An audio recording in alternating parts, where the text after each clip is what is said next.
Сандра е художничка и страстен пътешественик. В търсене на вкусна храна и нови рецепти, тя може да пропътува континенти.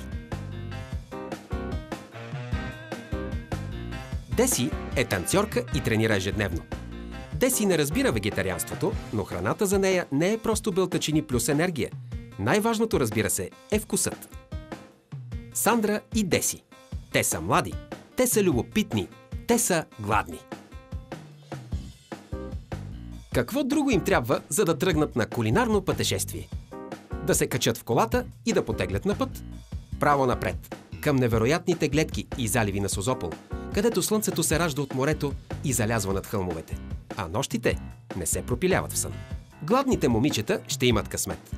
Очаква ги хубаво време, компанията на опитни рибари, гмуркачи и готвачи, познавачи на най-добрите риби, на най-вкусните черноморски дарове, любители на екзотични рецепти. Гладните момичета имат план. И то е да прекарат всяка минута приятно, да ви покажат красиви места и да ви запознаят с новите си приятели.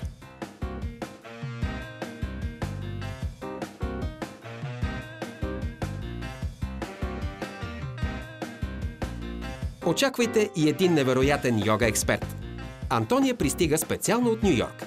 Тя среща за вас полезното с приятното и прави така, че с апетита да идва здравето. Съберете вкусове и адреналин и изгорете калории с гладните момичета, пратенички на Fiesta TV. Гладни момичета. Днес ще гостуваме на Михаил Заимов. Той е експерт по водолазно изкуство, историк на Черно море, подводен фотограф, който се е гмуркал в повечето морета и океани по света. Най-важното за нас е, че Михаил е възпитаник на Френската кулинарна школа и експерт в италианската морска кухня. Вижте и опитайте рецептата на деня. Спагети ала вонголе в традиционен сос. Олио, алио е пеперончино. Приключението ни започва на висока скорост. Искаме да избягаме от градовете и препълнените курорти. И освен това, трябва сами да си наловим храната. Готови сме да го направим, защото вече изпитваме глад.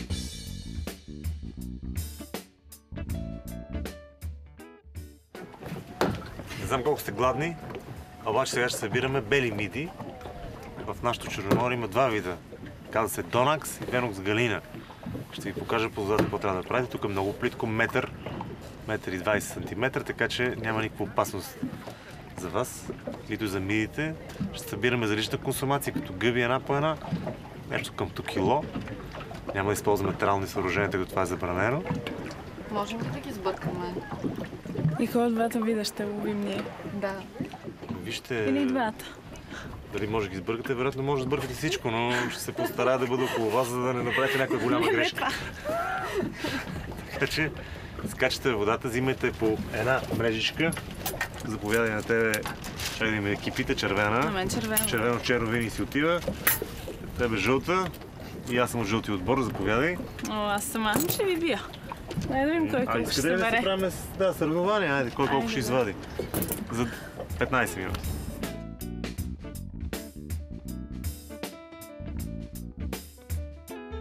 Шведският зоолог Карл Линей е първият изследовател, който описва тези малки вкусни същества още в средата на 18 век. Белите миди от вида галина се срещат не само в Средиземно море, откъдето Линей ги е извадил.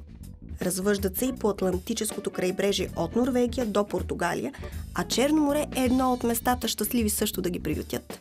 Тук Венус галина се среща смесена и с един друг вид миди със светъл цвят, чието отворени черупки почти всеки е намирал под краката си в морския прибой. Това са мидичките Донакс, с ароматична лилаво-синя окраска от вътрешната страна. Ако при събирането на бели миди попаднете и на Донакс, можете спокойно да ги прибавите към рецептата. Внимавайте! Протягайте ръка към който и да е вид бели миди само за ваша лична консумация. Индустриалният лов, както и събирането с помощта на нерегламентирани технически средства или разравянето на дъното с инструменти, е бракониерство и не само унищожава морската екосистема, но със сигурност ще ви доведе големи неприятности с гранична полиция и морската администрация. Техните катери се появяват изневиделица, арестуват ви на място и не вярват на сълзи.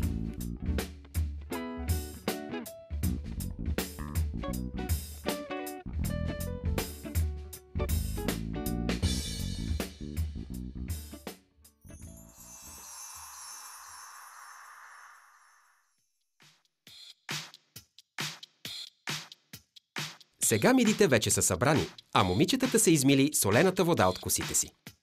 Време е да гостуват на своя кулинарен домакин, на едно необикновено място.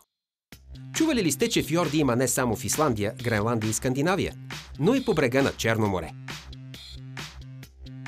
В компанията ще се включи и Нина. За нея дегустирането на храни и вина е нещо повече от хоби, защото е главен редактор на интернет сайт за кулинария.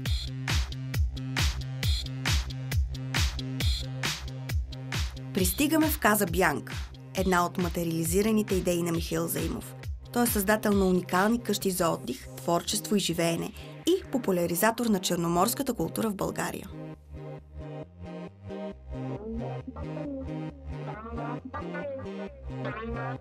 Сега ще сготвим вчерашната ни плячка. Нашите мидички, които събрахме, обикновено се прави с паста, спагети, но ние тук ще използваме талиателе. Аз обичам талиателе, защото са по-широки и побиват соса по-добре, но най-добре, когато се готви, това е едно удоволствие, то е хубаво да е споделено. С това ще си видим по една чаша вино. Десно. А в повечето хубави рецепти има бяло вино. На здраве. Айде. Здраве.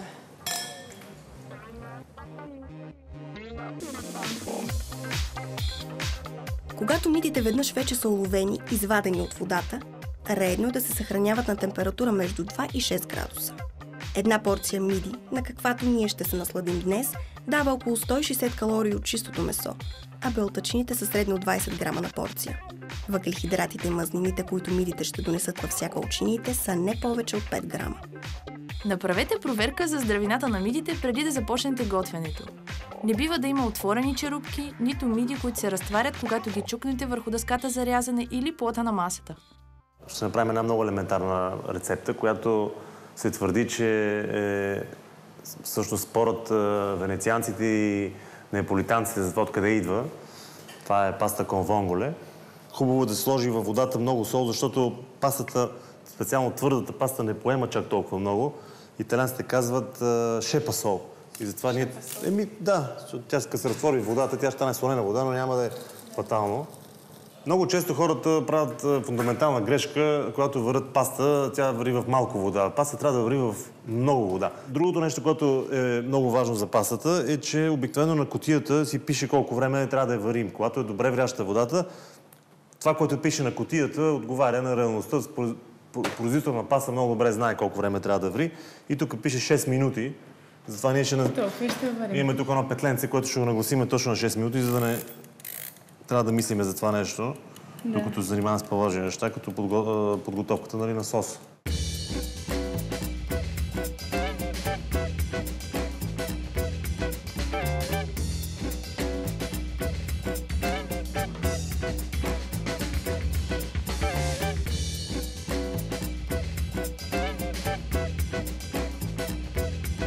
Соса ще е миди, чери домати. Това всъщност така пористите не слагат домати в този сос, но лично по моя вкус лук, чесън, стръкчета магданоз, домати ще прибавим после, миди ще прибавим после накрая. Вие видяхте, че мидите живеят в пясък и се хранат също в такава среда и са пълни с пясък, затова ние, както ги събрахме с вас вчера, ги оставихме 24 часа във вода, за да може този пясък да се изчисти. И те сега са го изхвърли. Освен това сме ги въртяли, като в пералня, за да може да се полират черупките, тъй като все пак ще ги хвърлим в самото ядене и те ще имат досък с това, което ние ще ядем. Колко такива миди трябват за 4 порции, например? И толкова колко сме събрали. Това е, може би, някъде 700 грама кило, нещо от този характер. А колко чисто месце има вътре? Много малко. Ние целим тук не да ядем месо, а много хубавия гъст, приятен аромат, който ще се излее от техната течност. Който ще се, по един много нежен начин, ще се абсорбира от пастата, от соса по-скоро и после ще премине в пастата. Така че целта не е тук да ядем, макар че ще видите, че месото им е много вкусно. Но те са мънички ядки, като малко по-големи от грахово зърно, да речеме. Пропорция с черните миди има ли ги много в Черно море? Не, черните миди са навсякъде в много голямо разнообразие, докато белите са по-скоро са на чисти плажове, вътре в пясъка, трудни за събиране. Ти кои предпочиташ? Аз предпочитам... нямам предпочитание, значи и двете ги харесвам еднакво. Да. По-скоро вариацията в готвенето на черните миди е по-голяма, тъй като там има огромна възможност. Аз нямам само черни миди, такива още не съм. На салата ли? Чакайте, че ме разплакахте.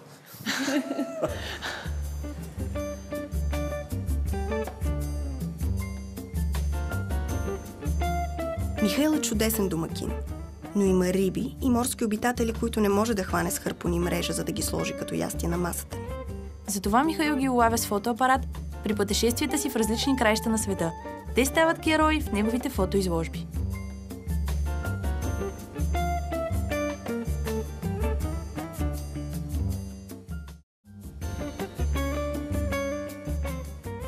Окей, сега ще запалим. Имате ли огънче? Кибрид? Хайде, пали. Искаш ли да запалиш ти? Не, що? Страх ли да? Ами аз работя на доста по... На какво работиш? Къде работиш?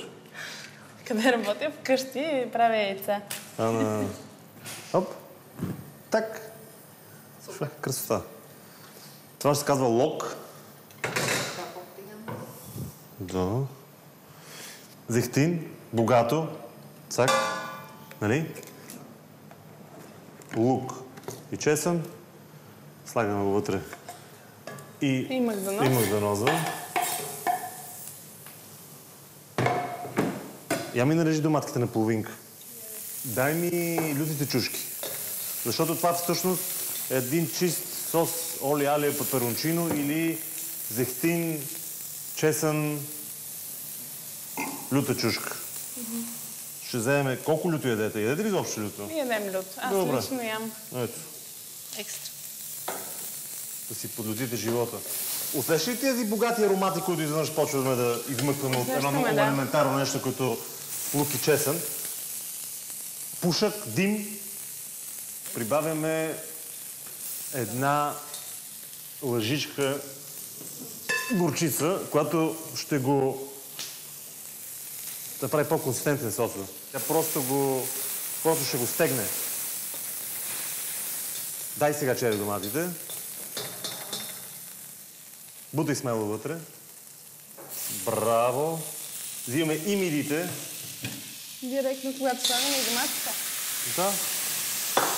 Единствено нещо, което трябва да правим сега, да бъркаме. Обърнете внимание на аромата. Привлежете се и вземете дълбоко въздух. Да видите изведнъж как тези мидички почват да се отварят, почват да пускат. Виж какво пуска. Гледай, откъде се появи това?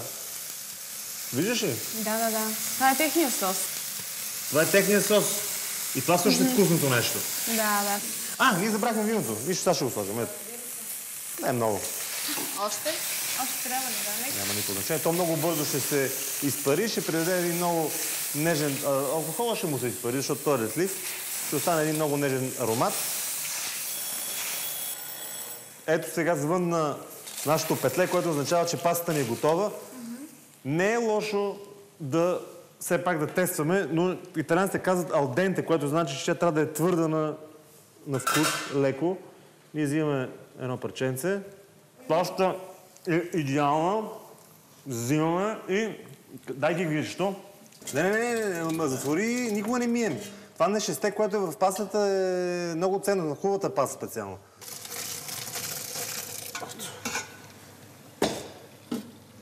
Изтръскваме. Хубаво, пази се, да не те полей тебе. И това цялото нещо отива обратно в соса, но имайте предвид, че паста в момента продължава да се готви, което означава, че ние може да изтървем. Да я преварим. Да я преварим, затова махаме това нещо от тигана или по-скоро това го спираме. Разбъркваме и сме абсолютно готови за сервиране. Толкова бързо. Ами абсолютно, да. Колко?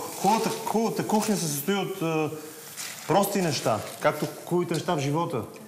Да, явно е така. Един приятен аромат, една бърза рецепта, една хубава компания, чаша вино.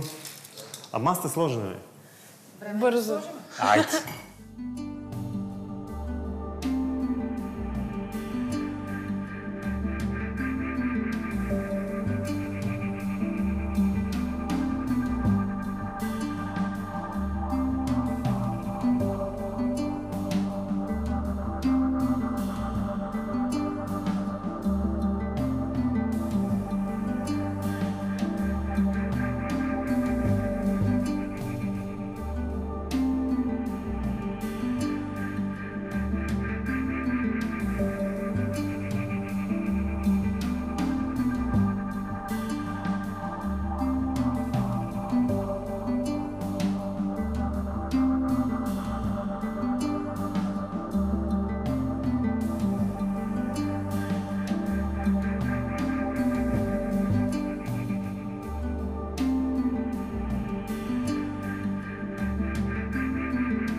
Елате с гладни момичета в Кулинария БГ.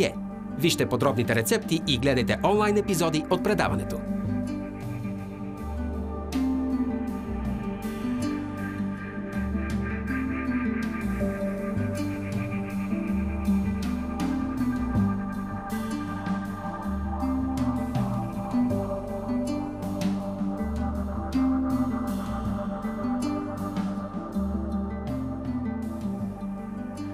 На здраве. На здраве. На здраве, Не е още да почнем да ядем без вашата приятелка, но пастата не търпи закъснение. Някои хора казват, че за закъснение ще трябва да си умрял. Така че на здраве.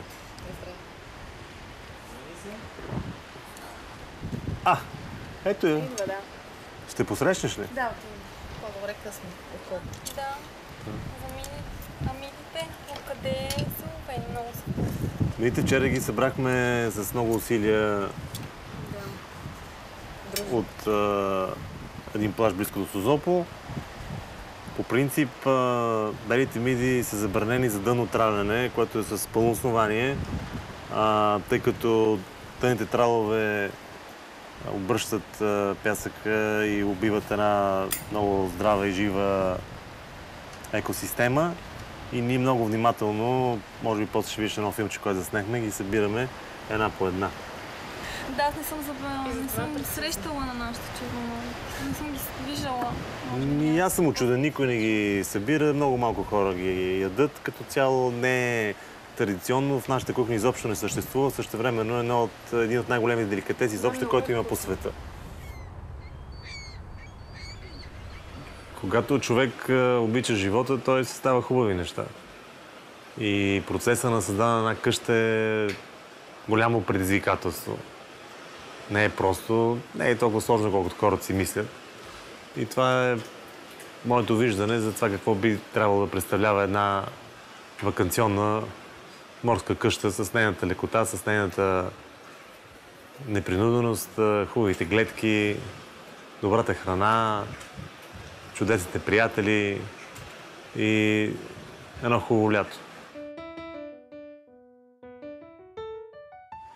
Ние се намираме на така наречените фьорди на юг от Созопол, които са защитена местност и смятам, че в една среда, която до някъде е компрометирана, една ниска едноетажна постройка, сливаща се с терена, е едно добро решение. И това е една от причините къщата да е на един етаж. Защото така човека и природата, макар в един постоянен конфликт, в един идеалистичен свят биха могли да живеят заедно в хармония. А къщата има ли си име? И тъй като почти всичко е бяло в нея, и сме късили каза Бянка. Мислихме за белия дом, но то вече е заето.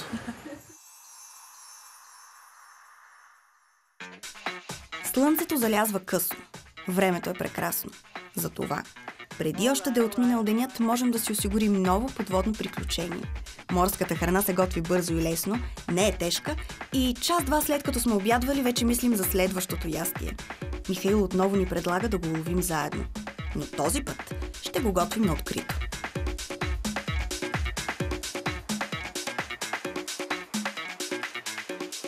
Ето го и него. Красив представител на най-вкусните раци в наши води. Ще чуете да ги наричат павури, паури и пагури. Всъщност, това е ерифия верокоза. Висшо ракообразно, което населява Черно и Средиземно море и крайбрежието на Атлантическия океан от Великобритания до Североизточна Африка. В топлите дни на лятото черноморските раци се оттеглят на по-голяма дълбочина и ловенето им става трудно. Но почти винаги, при изваждането на рибарските мрежи, в тях ще се окаже заплетен някой павур. Рибарите от Созопол, Ахтопол или Царево със сигурност ще ви разкажат истории за охапана ръка, крак или дори отхапан пръст. Факт е, че големите щипки на павура са толкова здрави, че ще се наложи да ги отваряте с клещи, ако веднъж ви стисне. Ето защо ловенето трябва да става много внимателно. Носете предпазна ръкавица и не се подлъгвайте по малко хаотичната походка на ерифия верокоза. Всъщност, този рак е светкавично бърз и дори когато отстъпва, е готов да нападне. Помнете, че освен с мекотели и ракообразни, каменният рак се храни с всякакви други частици от органичен произход, включително отпадъци от човешката дейност. Затова е важно да събирате раците на чисти места, далеч от отходните води на туристическите комплекси. Още едно нещо е добре да имате на ум. Ракът, който сте си харесали, може да е женски. Под опашната плочка женската носи хайвер, който се вижда лесно поради внушителното си количество – над 100-120 хиляди малки яйчица. Въздържайте се да събирате женските павури. Както към всяка храна ловена в морето, и към черноморския рак трябва да се отнасяме с уважение. От години популацията на тези вкусни членостоноги не се увеличава, а намалява. В Украйна ракът вече е прибавен към червената книга на застрашените видове. Събирайте само толкова, колкото ще успеете да изядете. Ако ви останат повече раци, не ги хвърляйте, а ги замръзете дълбоко в фризер. Така дори няколко месеца след края на лятото ще имате прекрасна добавка към блюдото с морски дарове. Всички рецепти от предаването вижте в интернет сайта Кулинария.bg. Гладни момичета. Яжте вкусно, гответе лесно и оригинално. И елате пак, когато сте гладни. Гладните момичета на Фиеста ТВ ви очакват.